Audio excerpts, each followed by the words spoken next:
Hello, everybody.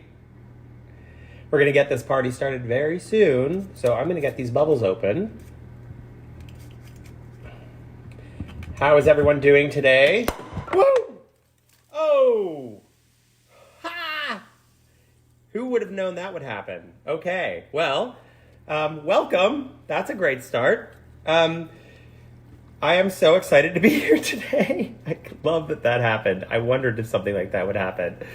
Awesome. Okay, so good to see you today. I'm sorry about the big pop of the bubbles, Joy, and everyone at Iron Horse, but I want to just give a big shout out to my friends at Iron Horse for letting me watch or be on their Facebook feed today. What an exciting, awesome opportunity that I have.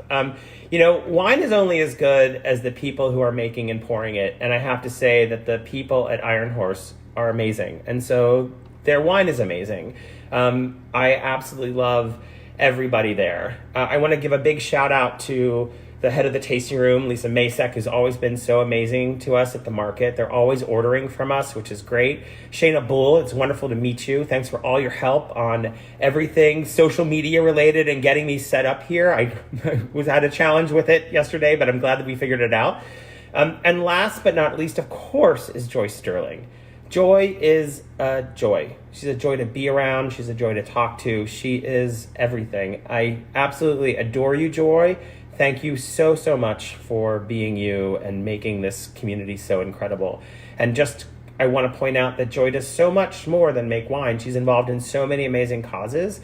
And she's asked me to mention specifically the Redwood Empire Food Bank. So as you can imagine, food banks all over the country are challenged. Redwood Empire is one of them.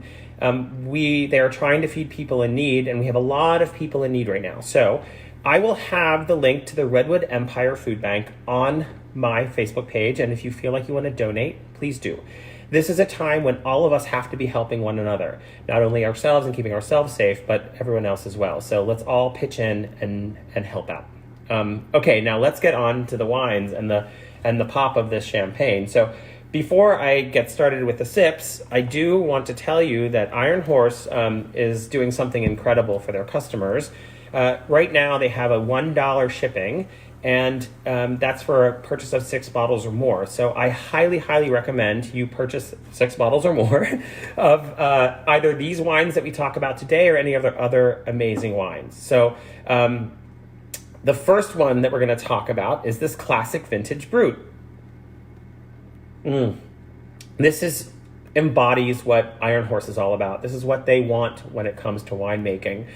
And the name is everything. It's classic because it's a blend of Pinot Noir and Chardonnay. It's also an estate wine, which means that all the grapes are grown by Iron Horse.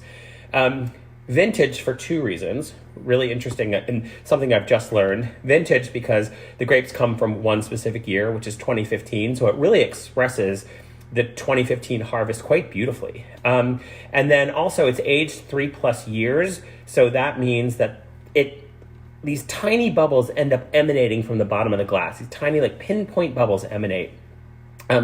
It's got this elegance and finesse to it. So it's like drinking a champagne, and it's unmistakably a Russian River Valley wine. It's absolutely screams Russian River Valley, everything about it. I love this wine. Okay, let's move on to our Chardonnay. Okay. Chardonnay. This is a wonderful, wonderful, awesome Chardonnay. It's one of the Iron Horse team's favorite sections of the home vineyard. And what's really interesting about the name, Heart of the Vineyard, is that if you fly a drone, I read this on the Iron Horse website, and so Joy, correct me if I'm wrong, but I read this on the Iron Horse website. If you fly a drone over this vineyard and draw the vineyard, it's in the shape of a heart, which is just so beautiful. I love it. So,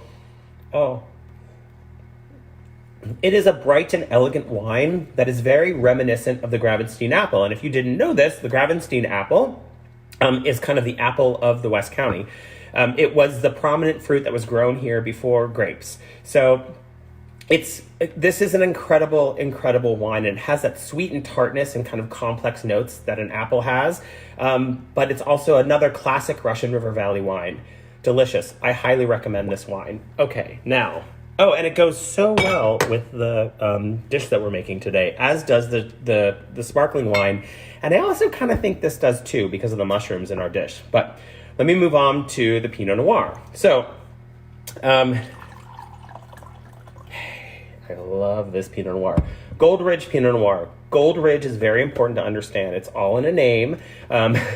So Gold Ridge is a very sought-after soil for growing grapes. And the Russian River Valley, specifically where Iron Horse is located in the Green Valley area of Russian River Valley, is packed with Gold Ridge soil. So Pinot Noir goes really well in that soil. It has the bright fruit that you would expect from a Russian River Valley wine, but it's also so earthy and complex, but yet like light and silky. It just glides across the palate so beautifully. It's perfect. So let's move on to, I'm going to keep these bubbles here because I really love those bubbles. Sorry, I'm disappearing. Keep the bubbles here. Okay, so let's move on to our biscuit quiche, biscuit quiche. So, you know, leftover biscuits are a thing sometimes at the market. We more than often sell out of them, but we love to use biscuits to make pie crust. And that's what we're going to do today. So I've made one already that I'm going to show to you, but I'm going to demonstrate how I did it in this tiny little pie pan because I don't want to make two. So, because I'm one guy in this house all by myself and I have to eat all this food that I make every single day. So I'm going to take a biscuit, a leftover biscuit, and I'm going to smoosh it up and make like a biscuit dust, I like to call it. Okay? So you're going to get that pretty dusty looking, almost the size of peas, maybe even smaller. And you're going to put this into the pan and you're going to press it into the pan like this. It's pretty simple. So you'll do this with a large pie pan, and it usually takes like 3 to 4 biscuits to fill up a pie pan. This was one biscuit. Filled that up pretty nicely, didn't it? Look at that. Okay, you'll pop something like this into the oven for about 15 minutes, and it comes out looking like this. Voila.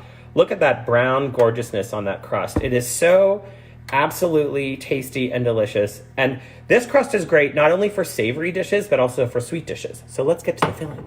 Okay, so first and foremost, oh, I forgot to tell you, when you do that pie crust, make sure you spray your pan with cooking spray, or you can cover it with some olive oil, maybe olive queen olive oil. That would be good. And I use this olive queen olive oil. I have 2 tablespoons of olive queen olive oil in here. I've already sauteed this off, so we're ready to go with it, but I'm going to talk you through how I did it. So 2 tablespoons of olive queen olive oil, about 3 garlic cloves that I've minced, 1 whole onion, sweet onion that I've chopped, and I saute the garlic and the onion together in the olive oil. After that, I add a can of diced tomatoes. Now, if you don't have a can of tomatoes and you don't want to go to the grocery store and you have a tomato in your house, you just chop that tomato up and put it right in there. That works too. And then I have 2 cups of mushrooms. Now, it's called a foraged mushroom quiche. It's called foraged mushroom quiche because the reason why I came up with this recipe is I went on a mushroom forage with a bunch of friends, and I got a bunch of mushrooms, luckily, which is very rare for me. When I've been foraging before, I've found nothing. But I made a quiche out of it. Now, these aren't foraged mushrooms, so to speak. They're local mushrooms. They're made by Gourmet Mushroom Inc, which is right here in West County. I love this company and I love their mushrooms. They're so heirloom and unique, and I highly recommend if you can get your hands on them. I think you can order them online too. So if you're across the country and you want to order them, you can do that. So you're going to want to saute the onions and the garlic until the onions are translucent for a few minutes. Add in your tomatoes, add in your mushrooms, and you're going to add a little bit of white wine. I added some of this Heart of the Vineyard Chardonnay, and because I have this philosophy, you cook with what you drink. Don't cook with bad wine, because bad wine will make bad food. Cook with good wine. Good wine makes good food. It only makes sense, right? Okay, so I put about a half a cup of that wine in there, and I cooked this down pretty far. It took about 10 to 15 minutes to cook all the way, and then I set it aside and I let it cool, because then I'm going to end up combining it with 8 eggs that I'm going to beat here. Beep. Okay, we've got our eggs beaten and ready to go. And then a cup of this cheese. Now this is Daphne's cheese. It's another local product. It's made by a company called Zoe's Meats. Zoe's Meats is a partner of Big Bottom Market, and we love them to death. They sell our biscuit mix and our honey nationally for us, so we love them. They're awesome. This is cow and goat's milk. It's delicious. I highly recommend it if you can find it. Get that in there. Then we're gonna get our onion, tomato, and mushroom mixture in here. This is gonna be like beaming off the top of this pie pan. It's gonna be great. And then we're gonna give it about a teaspoon of salt and a teaspoon of black pepper. All these people saying hi. Oh my gosh. Stephen Colbert, thank you. By the way, Steve Colbert is the one that taught me how to turn the camera around. So Steve, thumbs up. I so appreciate it.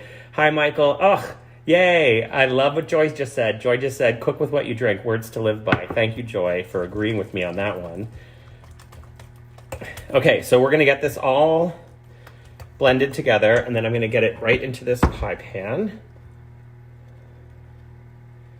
Ooh, it looks gorgeous. This is so exciting. Okay. Got it all in there. Okay. Now, this is going to go into the oven for about 30 minutes, and it's going to poof up quite a bit, but it's going to be absolutely beautiful when it's done. As usual, when this is done cooking, I'm going to go over to my computer, take some pictures of the food. I'll send it to the team at Iron Horse. They'll post a picture of it, more than likely, on their Facebook page, maybe even on Instagram. The recipe is on the Facebook page, and I think it's also in an Instagram post. And I'm going to post the recipe on my page, on the Big Bottom Market page, on my Instagram feed, all over the place. So with that said, this is going to go in the oven, and I will see you online in about 30 minutes with the recipe. Thank you, everyone, for joining us today. Joy, I had a blast, so thank you so much, and I hope to do this with you guys again soon. Bye-bye. Have a wonderful Sunday, everybody.